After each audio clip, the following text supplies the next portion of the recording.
Hi guys, Telugu tech ఆఫీస్కి స్వాగతం. YouTube నుండి ఒక అప్డేట్ వచ్చిందనమాట.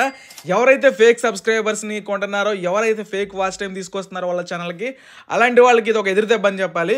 వైటీ స్టూడియో ఓపెన్ చేయండి. ఓపెన్ చేస్తే ఎర్న్ అనే సెక్షన్లోకి వెళ్తే ఎలిజిబిలిటీ అని ఉంటుంది కదా, ఇక్కడ కొత్తగా ఒక ఆప్షన్ వచ్చిందనమాట. May take up to A week to update అని వచ్చిందనమాట. అదేంటంటే మన సబ్స్క్రైబర్స్ కానీ వాచ్ టైం కానీ అప్డేట్ అవ్వడానికి 1 వీక్ టైం అయితే పడుతుంది అనమాట.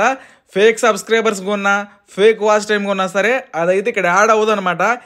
ఇంతకుముందు వరకు ఏంటంటే యాడ్ అయ్యేది, ఛానల్ మౌంటేషన్ అయ్యేది, డబ్బులు కూడా సంపాదించుకునేవాళ్ళు.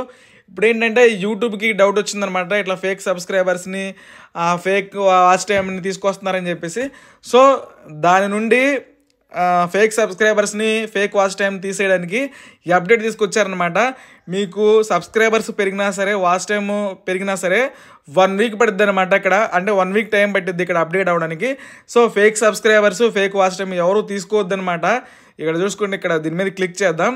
We are carefully validate each channel engagement metrics before they are displaying here. అంటే వాళ్ళు ఏమంటున్నారంటే ఛానల్ యొక్క ఎంగేజ్మెంట్ని కేర్ఫుల్గా చెక్ చేసిన తర్వాత డిస్ప్లే చేస్తారనమాట వాచ్ టైమ్ని, సబ్స్క్రైబర్స్ని.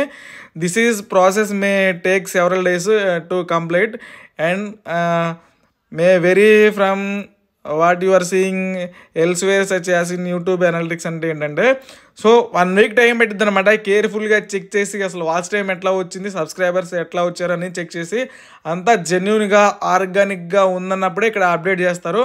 సో ఇక నుంచి మీరు సబ్స్క్రైబర్స్ని కొనడం, వాచ్ టైంని కొనడం చేయొద్దనమాట. అప్డేట్ అర్థమైంది కదా. ఎవరైతే ఇప్పటి వరకు ఇలా చేస్తున్నారో వాళ్ళకి పద్ధతులు మార్చుకోవాలన్నమాట. జెన్యూన్గా, ఆర్గానిక్ మాత్రమే మీ యూట్యూబ్ ఛానల్కి అయితే రావాలి.